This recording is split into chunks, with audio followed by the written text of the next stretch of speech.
Well, hey, everybody. Dennis Tooley here with the MS Warriors Way podcast and Multiple Sclerosis TV. And I am happy to be with you here on a beautiful Friday. And today I'm joined by another MS Warrior who has been at this for quite a while. And she is doing all sorts of great things to inform people, encourage people, and to share the information that she has about this disease that we are all kind of facing. And so I'm excited to have her on the show. So help me welcome to the podcast and to the show today, my friend, Dulci Hill. Dulci, welcome to the MS Warriors Way podcast and Multiple Sclerosis TV. Good morning, Dennis. Thank you for having me. Dulci, it appears that you are probably sitting in a place where you're getting a little bit of sun. I can hear the birds in the background, and so it's a beautiful day where you are as well.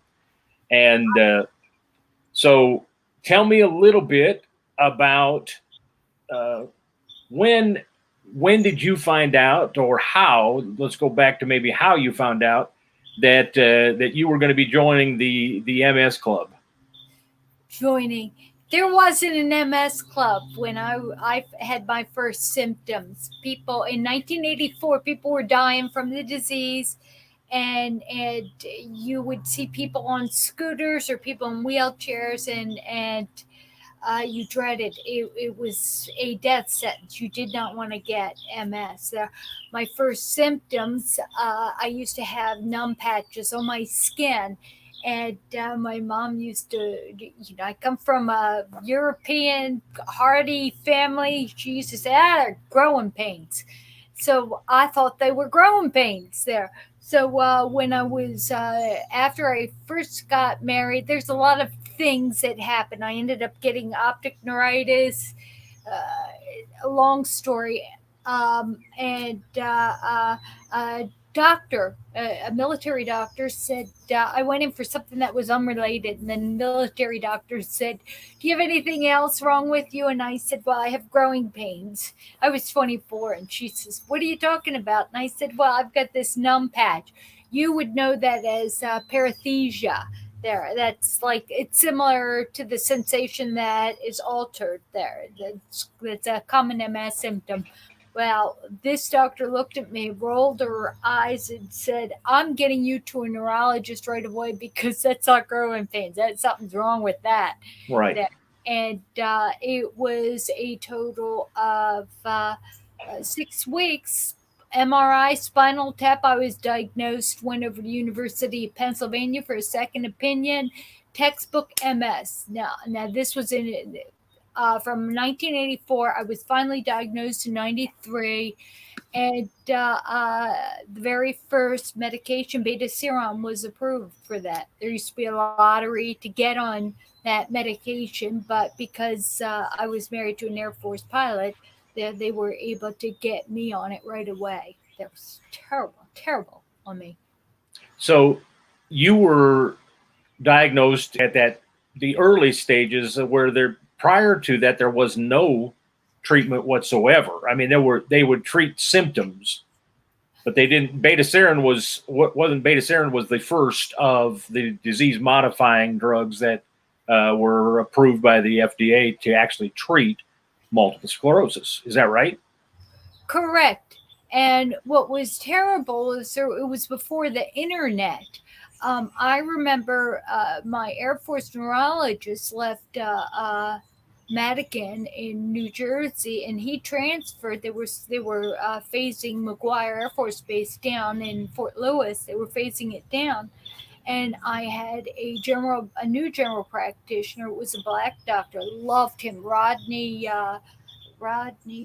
I can't remember his name, but what he used to treat me. He was my acting neurologist. He probably was 27 at the time there. I had this spell where I had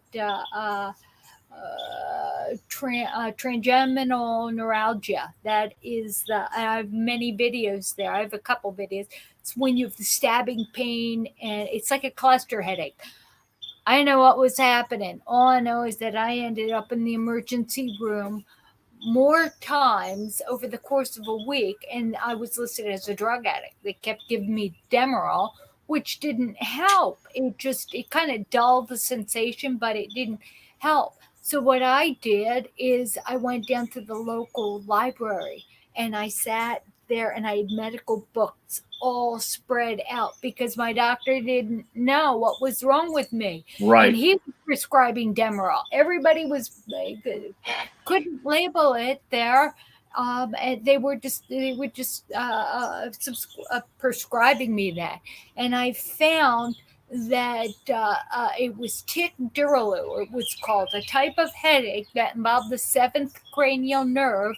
It was consistent with what I had, and underneath the treatment, Tegretol. So I went to Rodney, or my doctor, and I said, Benson is just like, I went to Dr. Benson and I said, could you prescribe me Tegretol? He did, and it went away. It went away fast, and it didn't get me high, and I loved it. Well, this here was when I had MS. This had to be in 1994. I'm here. I can't believe how wonderful it is to have the internet and to have these nobody has to go through trying to figure out what's wrong with them again. Right.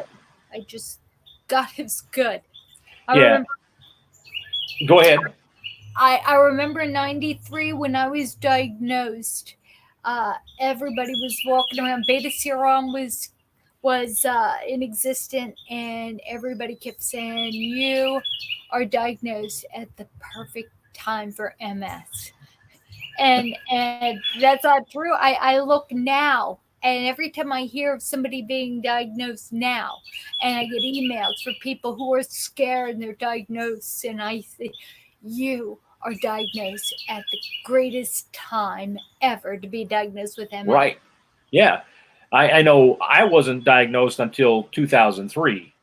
Now, I was having symptoms about actually, my first symptoms kind of started in 1982 or 83, and I had symptoms for such a long time before I was ever diagnosed. But when I was finally diagnosed, there was just the three medications: BetaSarin, Avonex, and Copaxone. Rebif. It was Rebif, because Copaxone came just a little bit after that. So when I was diagnosed, it was BetaSarin, Avonex, and Rebif. And even then, people were saying this was the perfect time for you to be diagnosed because there's more options. And like you said, today, when we've got 15, 16 medications that are approved, and they're on the edge of approving a couple more, I'm just amazed with the advances in technology. Not only that we have the internet so that you and I can visit, you can be there with the beautiful birds in the background, and I can be here with my dog over here next to me. So the technology is such a great advancement, but the advancement that they've made in treatment has just been great. And I think we're closer now than ever to finding a cure for this monster. What were your first symptoms? My very first symptoms, I had numbness in my feet and lower legs that were causing some balance issues. I guess this must have been in 83, because I was a freshman in college, and I was playing basketball and having issues. And it's hard to earn a spot on the starting lineup when you fall down and throw the basketball to the opposing team. So they're like, "Yeah, go sit down," But but yeah, my feet and my legs were the first thing, and then I started having those unexplained headaches that were so horrible, and they would say, well, you must have migraines, and everything that they would talk to me about the migraines, I'm like, no, that's not how I feel. It was so different, but again, they were kind of guessing at a lot of stuff because at that point, they still didn't have an MRI. I think the newest technology when I was diagnosed was maybe the CAT scan, and they were all, well, let's run you in and have a CAT scan. Well, as we know now, CAT scans don't really see anything or help in diagnosing or identifying multiple sclerosis the way that an MRI does, so. So yeah, it was how I finally got diagnosed years later. I had optic neuritis, and it was, I had double vision, and my peripheral vision was really, I referred to it as my peripheral vision had hiccups, because I would see movement, and I'd look to see who was there, and there was nothing there, and but when I finally went to the doctor about it was the day that I stopped at a convenience store to get something to drink, and a lady stepped out from by one of the gas pumps, and I thought I was going to run over her.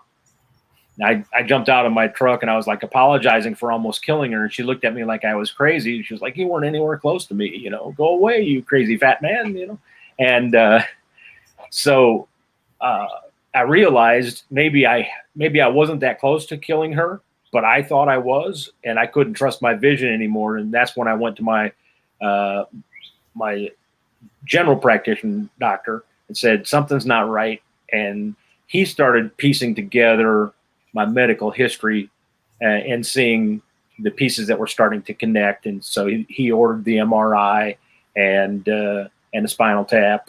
And we kind of went from there, and that's finally when I was diagnosed, was after all those years of not knowing what was going on and having doctors tell me that it was all in my head, which ironically, they were right. It was in my head, so they didn't know what it was, but yeah. So I finally got that diagnosis, and my very first medication was Rebif. I didn't tolerate it very well. I wasn't on it very long, but that was my very first medication was Rebif. So the evil interferons. There's somebody I was friends with in '95 when the internet first came out. There was a support group for MS online. It was called Julie's Joint, JOOLY, Julie's Joint. And it was a young gal in England, United Kingdom, who brought it out to all of us there. And just 1 minute here. Apparently, all right. So anyway, and it was so wonderful. But this person that I was friends with used to call it interferon inferno, right. Interferon. Because the first levels of interferon, which was the BetaSarin, also Rebif and all that, was the side effects were that flu-like side effect there. Avonex was a much kinder interferon. It was, I believe, interferon beta versus interferon. One's interferon alpha, the other one's interferon beta, and I typically am up on my stuff. Copaxone, it used to be COP2. I was in the study program at Jefferson there. It was interesting. It was interesting. I've also been in the study program for Tisabri. I've been on Tisabri, been on most of the medications, not Limtrada. I've been on more medications for MS than I have not. Right. Well, and it's one of those things where you almost have to discover, unfortunately, you have to discover how well you're going to tolerate any one of these medications. Like I said, my first medication was Rebif, and the doctor, my neurologist that prescribed it was pretty pleased with how a lot of the people that he was treating, how they were responding to Rebif and how it was truly helping keep the progression slowed down. So he was pretty pleased with it. My body just didn't tolerate it. I had some adverse reactions to it. And, so I think it's one of those things where you got to listen to your own body. You got to listen to what is going to happen when you're, taking these different medications. But you got to find one that's going to really work for you. And I was on Copaxone for a long time. And it just got to the place where it was no longer keeping pace with the monster. And so I had to make another move. And so it's one of those things people ask me from time to time. They'll say, so what do you think about this medication? Or what do you think about this medication? And my answer is always, I can tell you what I have been on, but it's not going to do you any good for you to hear my stories, other than the fact that you may find some hope from how I reacted and responded to the medications, because we're all so uniquely different. And this monster attacks us in so many uniquely different ways that, you've got to take and discover that a little bit for yourself. And so you got to talk with your neurologist to find out, okay, what are the potential side effects? What are the potential things that I could be looking at? And does the relief and the help of the medication outweigh those potential side effects? Yeah. So That's beautiful. What I hear there can only come from somebody who's had MS as long as you have had MS. It's humility. It's humility to acknowledge that you don't have the answers. I lead God's group by being humble and saying, I am not a doctor. I don't have a crystal ball. I don't know what will work with you. Early on, I used to own a physical fitness gym, co-own that. I used to believe that a certain diet would help. I could have written Wall's protocol. I could have wrote Matt Embry's protocol.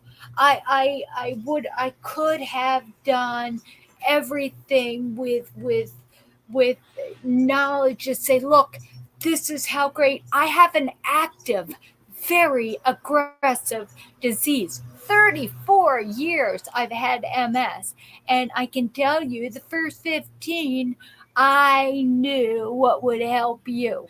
Yeah.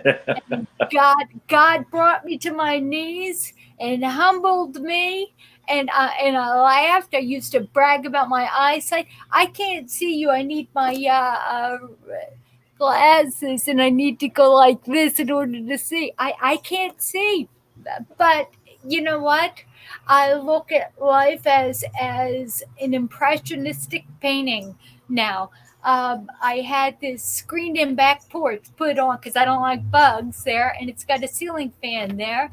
I realize that I don't have the advice.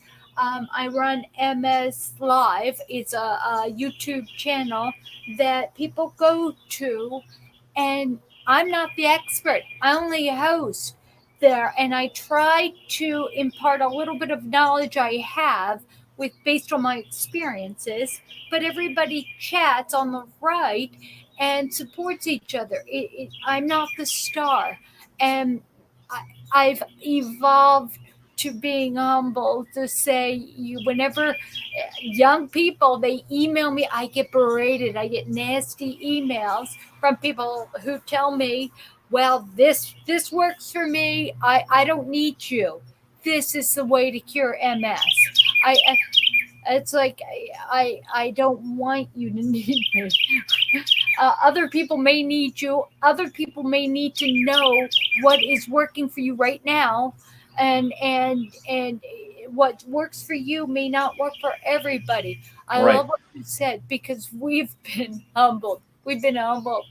we've been, but you carry around symptoms now that, gosh, are almost impossible to live with. What kind of MS you let me think. You told me, and I have it written down there. You have secondary Yes. progressive. Yes, Yep. and so you've had it long enough now. Secondary progressive Yeah. MS. It's one of those things where I kind of sometimes I kind of joke about how uh, the doctors they got together and they said, well, oh, we're going to name this multiple sclerosis, but there appears to be some differences in the multiple sclerosis between these people. Well, this person over here, their symptoms and how their body's reacting to the disease seems to be uh, it started out and it just continues to progress. There's no relapse to it. There's no relief to it. I mean, it's just always progressing. We'll call that primary progressive. And these people over here, they seem to kind of have. It seems to go into remission, and then they have the relapses, and it pops back up. So we're going to call that relapsing remitting. Most And then people. and then at some point they said, well, these people, they've had this relapsing remitting that we named it. They've had that for a while, but their symptoms seem to be changing a little bit because they've had the disease for so long. Let's call it secondary progressive. So they changed the names, but it's one of those things where whatever you call it, I don't know that it necessarily changes the outcome or the outlook in terms of how you have to approach living with the monster. You've got to come up with how are you going to respond? How are you going to react? How are you going to decide to live with the changes that are taking place that you can't stop? You can slow it down with the medications. You can definitely slow it down, but you're not going to stop it until we get a cure. So I think that's, for me, that becomes the most important piece of the conversation that I try to have with people is help them see how do you respond to the fact, okay, you've been told you have this disease, you see where the symptoms are. Now, what are you going to do to try to live a full life in spite of the multiple sclerosis? It's true. I had a neurologist tell me early on, live every day as if it were your last. That changed my outlook when I had to leave my job. I had a high pressure job. Um, I I I think early on when you have relapsing remitting, and at the time I love statistics. 80% of people with relapsing remitting would go into secondary progressive. Now the statistics have changed quite a lot because of these preventive medications. So uh, so I look at that. When you have relapsing remitting, I tell everybody, make sure you have a neurologist who has an email that you can get on the phone, because everything was an emergency early on. I'd go to the emergency room to get steroids. Everything, when you first have MS, everything seems to be an emergency. When you have secondary progressive MS, you've had it so long that when the doctor says you've got to come in, the neurologist says, I want you to come in twice a year. You're like, I don't want to pay that copay. Let me just come in once a year. I just, I don't want to go. Nothing is an emergency. Very few things are emergency to me. I've had it too long. And now with secondary progressive MS, I find that I get the most benefit from people who are like the support when different people chime in. A couple days ago, I did the on Thursday. Yesterday, I did the MS Live, and I was sitting there, and I had cognitive fog. I was struggling there, and everybody was so accepting. And one person said, I want you to take a second, leave the camera and turn on your fan. You look really hot. And I did, and it helped. And it's I can give advice, but I'm not good at taking. I can give, let me see, not advice, suggestions. I can suggest. Uh, uh, I was stuck at Lowe's and I was hot, and I was shutting down. What should I have done? My water container was warm. My ice water had melted. I was in trouble there, Right. and people were talking about what you could have done.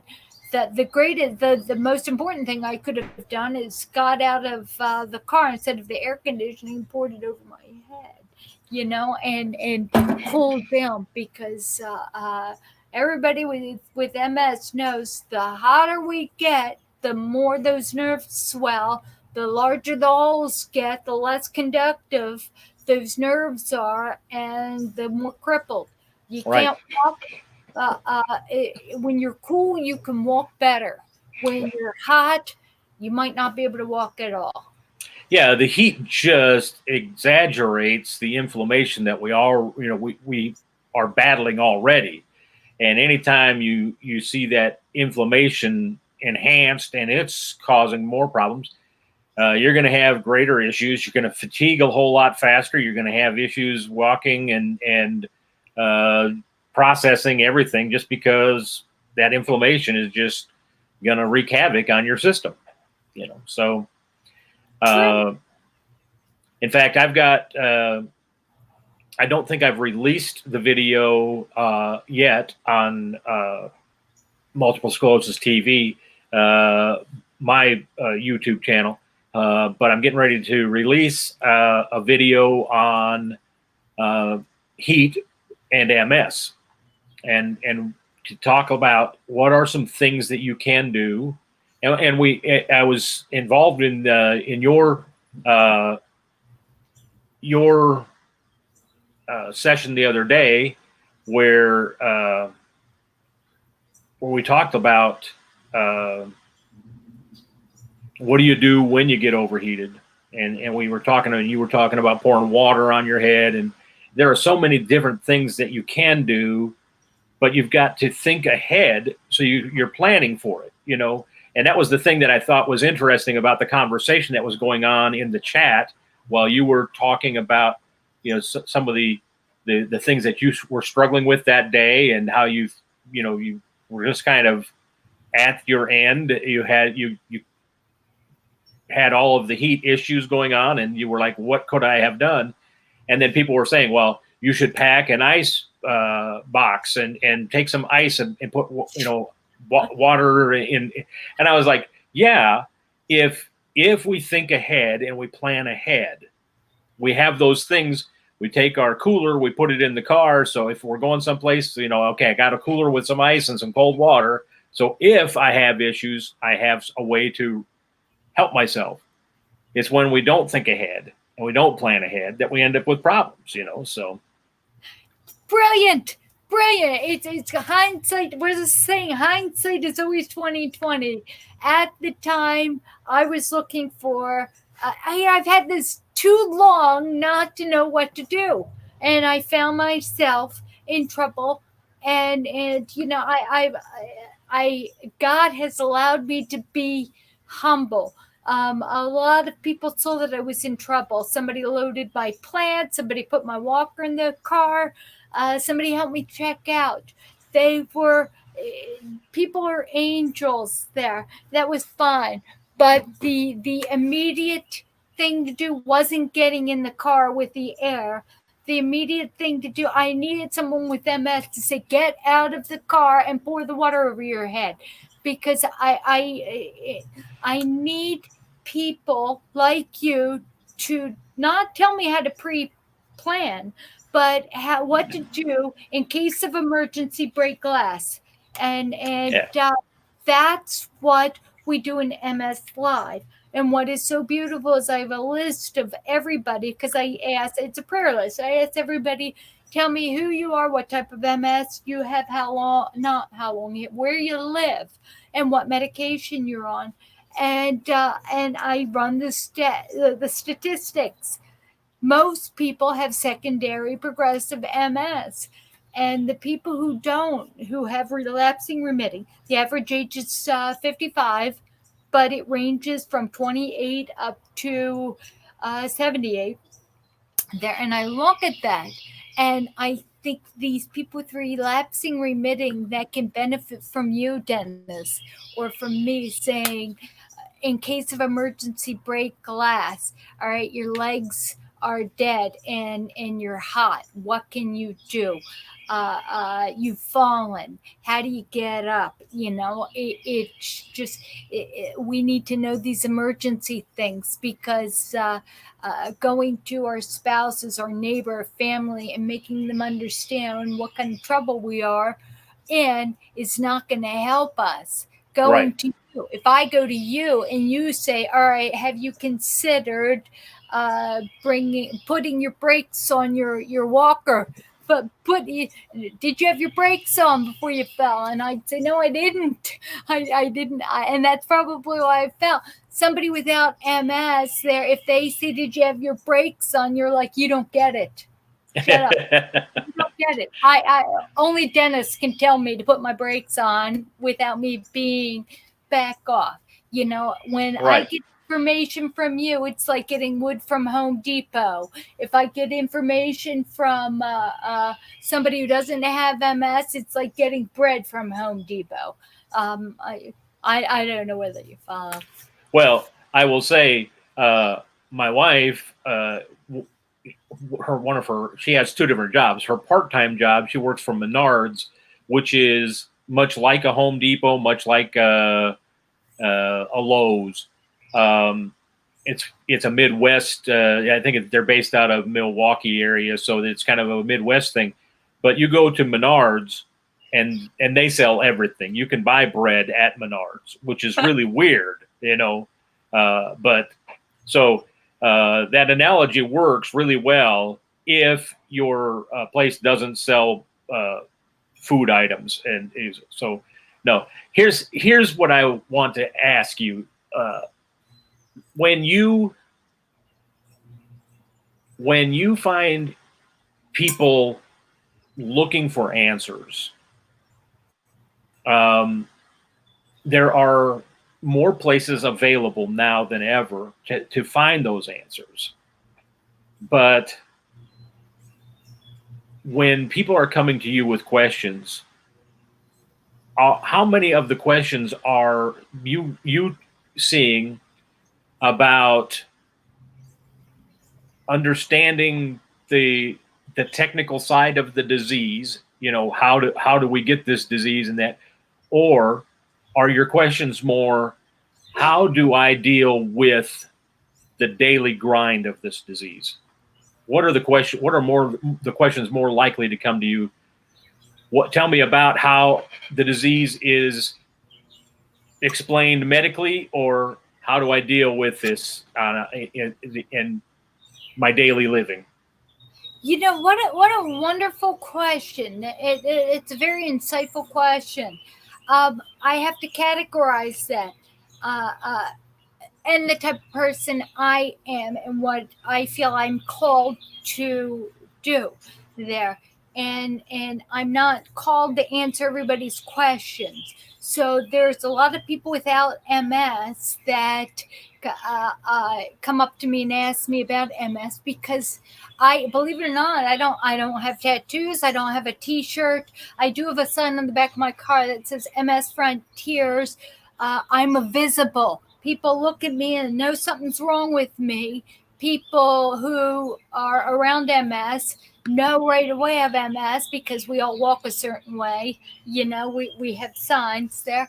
So people who see me at the gym, they'll come up and they'll say, what is MS? So I find I get more of those kind of questions. General question, what is MS? Are you in Special Olympics? That's a common one I get. I'm like, do you get Special Olympics? Do you get that question? Have you thought of them?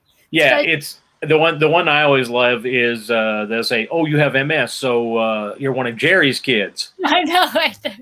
No, And it's hard not to say I have strong opinions. It's hard to say no, you dolt. But what I do is I explain. I've gotten really good explaining how a cord plugged into the wall and that cord going to an appliance. My leg is the appliance there, and the where you plug it into my brain, that cord, the nerve there, it's the insulation on that wire there that has been affected there. Didn't always be affected. I'm good at explaining that. Other than that, I send them to the MS Society, which will tell people who don't have MS details. I'm called to help people with living with this disease. I need people who live with this disease, and I'm called to help people. MSfrontiers.org is a website for people with MS to see what medications there are, the side effects, the diets, the natural stuff, the support exercises, all sorts of things, but it's specifically geared to people with MS, like the MS Association or the MS Foundation, which is more geared towards people suffering with the disease than helping people understand what is MS.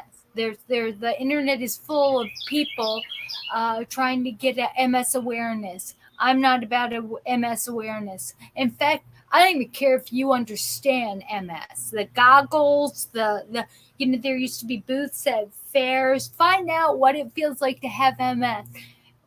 I personally think if you love your family, don't let them put on the goggles or the shoes or, I don't want you to know what it's like to have MS. It's bad enough I have to deal with these symptoms. Yeah. I don't want you to know. I love you. Love me as a wife, as a sister, as a daughter. Love me. And my family doesn't subscribe to any of my YouTube channels and Facebook. They don't talk to me about MS, and that's fine. That's Right. So you said MS Frontiers. Is it msfrontiers.com? .org. .org. Okay. Yeah. I wanted to make sure that I had that because I was going to pop it up on the screen here so that people could see that and have access to that. So is MS Frontiers, is that something you helped start, or is that something you just you got involved with and trying to make sure that people know the resources that are there? It evolved. It evolved.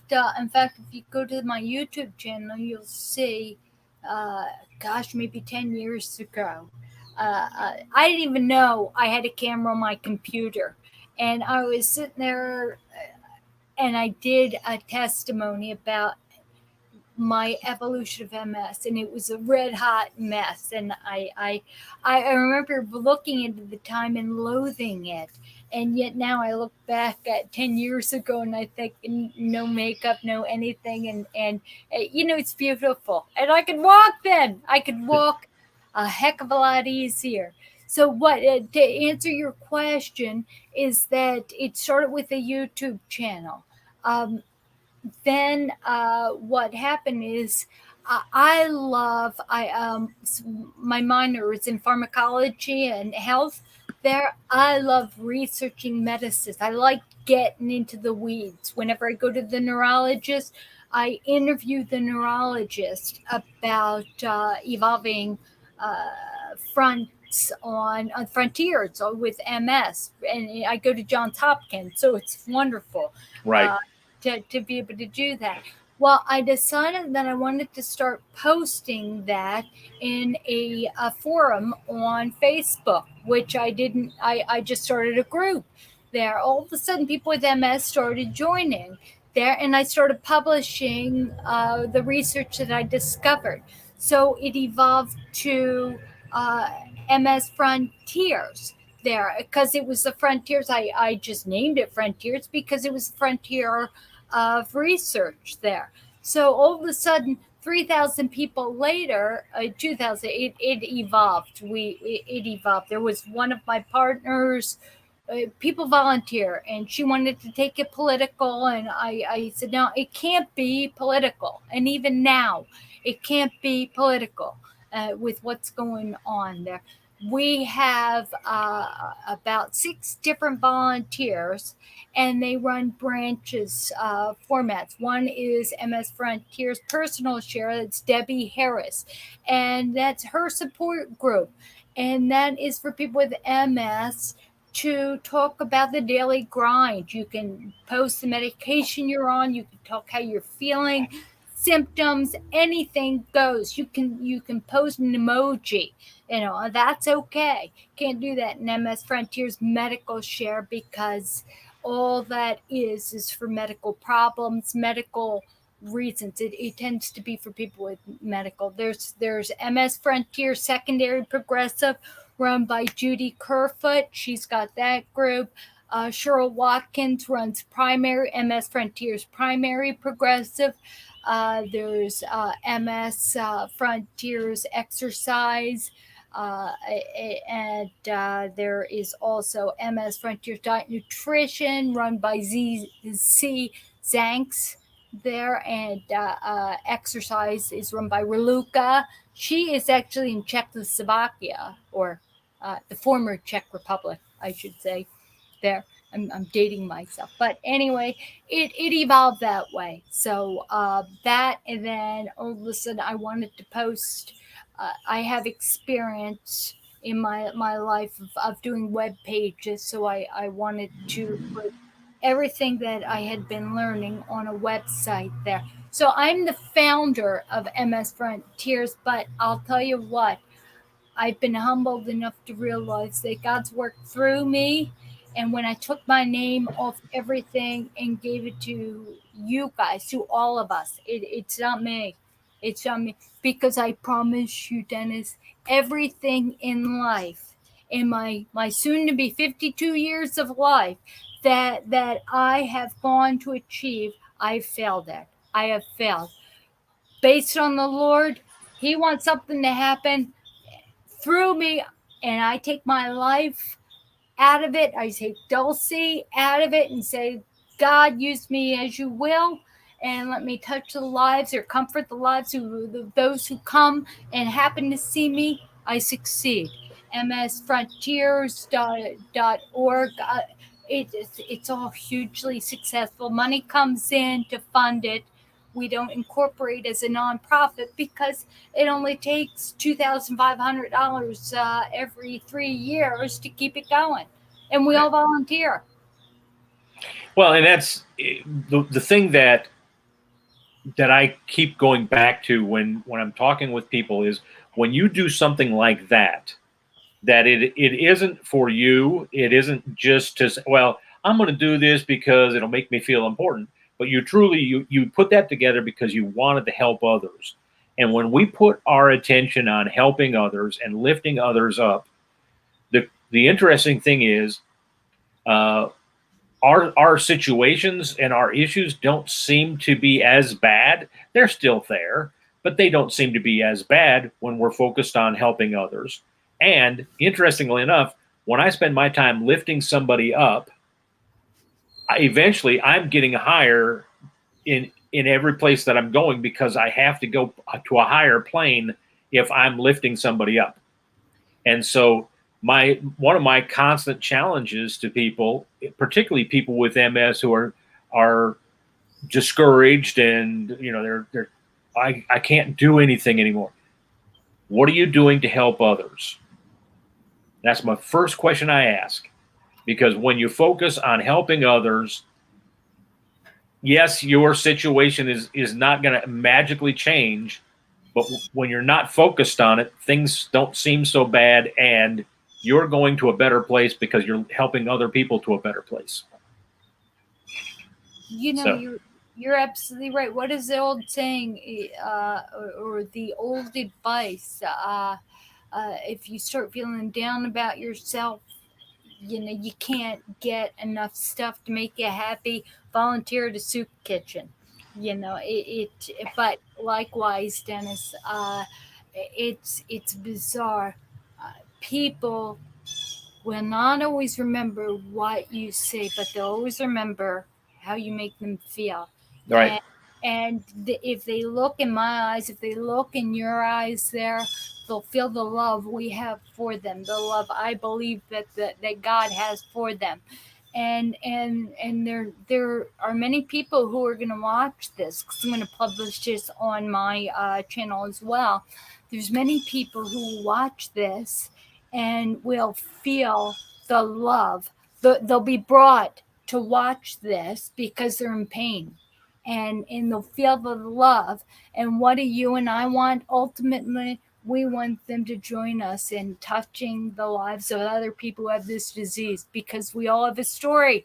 And if MS is a snowflake disease, you know, I can't. You're not my competition. We complement each other, because snowflakes can fit together in Right. very way, and we need each other like a web, like a spider web. We need each other. I don't compete with anybody. There's some people who are newly diagnosed that feel that it's a competition. It's not. Life hasn't brought you to your knees yet, and Yeah. they'll know. You'll get there. It's like being 15 years. I wish I was as brilliant as I was when I was 16. Oh, I knew everything. I wish I could remember half the stuff I knew back then. you know. Well, let's be honest. With the MS, I wish I could remember what I had for breakfast. So, but Yeah, it makes the symptoms, some of the symptoms, like we had incontinence discussion the other day, dealing with incontinence. And the greatest thing about not having memory is you don't remember that you had an accident. I had an accident yesterday. I did, yeah, but I had a great dinner. It just, what is, there's an old adage that said, happiness is a short term memory and good health, right? If you're feeling good in the moment, you forget that you were feeling lousy a minute before. yeah. You're, you're in great, super. Well, I always kind of joke about it with my memory issues. I'm not eating leftovers. Oh, look, my wife made chicken. All right, she's like, I made that 2 days ago. Oh, you just made it today. Okay, that's good. So, Yeah. but yeah, so it's just it's. I think honestly, most of what we deal with on a day-to-day basis is less about what is actually going on and more about how we are handling it and how we are choosing to frame what's going on. If we choose to look at it and say, okay, what in this can I find that is positive? And if I can't find anything that is positive here, what can I look back at that I can say has helped me through these situations, and I can use the positive things that has helped me through these situations in the past to get me through this one today. If we make that choice, we make that an intentional choice to focus on finding the best from the past and the best in the present, we can get through anything. But when we focus solely on the negative pieces that are going on today, or if we focus completely on the negative that has happened in the past, that negative will consume us. We will get depressed, we will get down, and our health suffers because we're compounding the issues with our negative, depressive thoughts. So you've got to make a choice.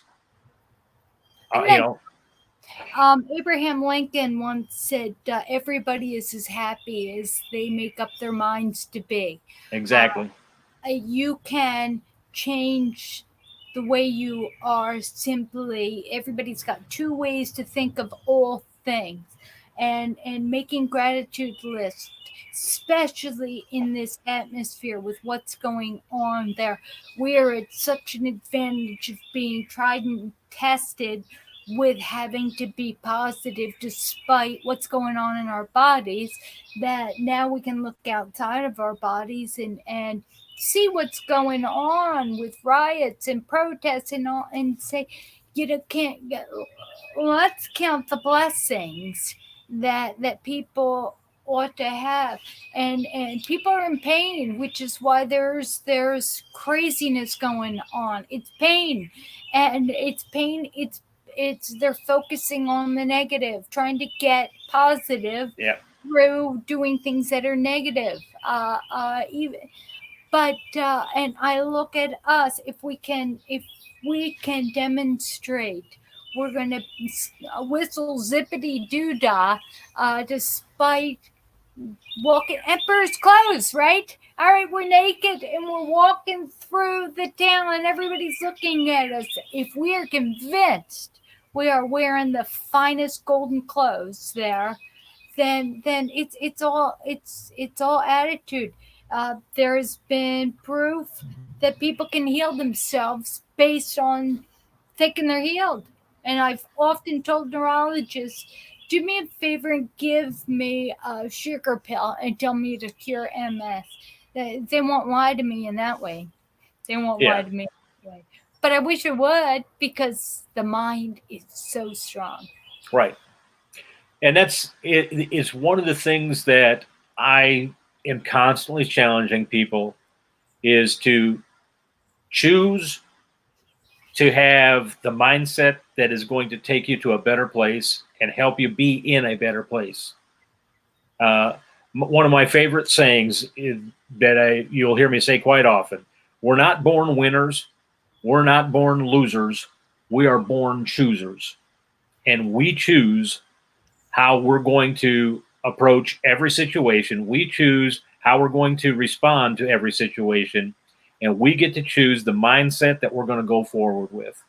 And if we make that choice and we focus on what's going to take us to a better place and what's going to make us in a better place right now, the outcome will be life will be better. So, And you know what, Dennis? Can you honestly say that you would have evolved to that philosophy without having MS? actually, I got to be honest, that's been my philosophy pretty much my entire life. So when I was diagnosed, uh, I didn't spend a lot of time going through the depressive side of the diagnosis. When I was diagnosed, I was actually, and my wife can attest to this, I was relieved that I finally had a diagnosis and I could find a way to go out and attack this monster, versus not knowing and being told that I was crazy, because of the stuff that was going on. So my philosophy has pretty much been that positive approach. Most of my life, I've been that way. Um, when I realized how MS was affecting others, I realized then that it was even more important, and it became one of the pillars of how not only how I focus on dealing with the monster, but what am I going to do to help others along the way? Because uh, it's not necessarily the way people naturally think. And I don't know that I naturally thought this way. I have parents that kind of live their lives that way, so I grew up with that approach of life, uh, and and then I had some great coaches in sports that kind of taught me that same thing through through the sports that I played in high school and a little bit in college until the MS kind of took me sideways and I couldn't play anymore. But so, well, Dulcie, I want to thank you for taking some time to hang out with me today I do. because, I do want to say one more thing. okay, On, I'm telling every single person who has emailed me who has had MS more than 10 years has emailed me that they evolved into a better person because of this disease. And everyone ends up being thankful. I mean, they're not thankful for the disease, but thankful for who they made them. So that I want to end on that. Yeah. Well, and I think that is so true, that when we live life with an attitude of gratitude, we don't necessarily say, "Hey, I am so thankful that I have MS. I love what it does to my legs. I love what it does to my energy." That's not the case. But because, and I will agree with you, I have become more grateful because of the MS, because it has taught me lessons on the importance of living life in the moment, and it has taught me lessons on finding the good in everything. And so, yes, when you have that approach, so I'm gonna be grateful, not so much for the disease, but for everything that I'm learning in spite of the disease. I think it truly is a benefit to us all when we learn those lessons and we grow and become a better person because of it. So, Dulci, I want to thank you so much for coming on and sharing with us a little bit about the MS Frontiers. And again, if you want more information, go to msfrontiers.org. Also, Dulci has her MS Live channel on YouTube, so check that out. Subscribe to that channel. When you subscribe, automatically find a video and give her the thumbs up right away and let her know that you appreciate what she's doing. Actually, I'll say this: if you're here and you're watching this on YouTube, or you're seeing it on Facebook, I would appreciate it if you'd give us the thumbs up, and like and share the MS Multiple Sclerosis TV channel, and subscribe to that, and give us a thumbs up and tell people about it. In fact, if you found anything in today's discussion with Dulci and myself that has been beneficial to you, let us know. Go to the comments, leave us a comment, and tell us what it was that was helpful for you, because we want to do more of that for you. So let us know what you found helpful. If you have questions for Dulci or for myself, again, leave it in the comments, and I will do my part to get those questions answered. And if I need to, we'll get Dulci back on another time, and we'll answer more questions, and we'll make sure that we're providing the information that you're looking for. So, Dulci, thank you so much for being a part of today, and Thank you for having me. And I appreciate all that you are doing to encourage and lift people up around you. You have a blessed day, and we will be chatting again very soon. All right. All right. Well, that's pretty much the end of today's episode here on Multiple Sclerosis TV and the MS Warriors Way podcast. I do want to thank you for being part of our time. And again, if you found anything helpful, let us know that. And if you can, like us, give us that thumbs up, share it with your friends, subscribe to our channel, and let us know what we can do to improve and make things better. And let us know what you found helpful in today's in this video by leaving us a comment. And so with nothing else for me to say, I'm going to wrap this part up. And thank you so much for being part of the MS Warriors Way podcast and Multiple Sclerosis TV. You have yourself a great day, and do yourself a favor. Live today in a way that's going to make yesterday jealous that they didn't get today, and it's going to make tomorrow giddy with excitement because they know you're coming. So live life like there is no tomorrow.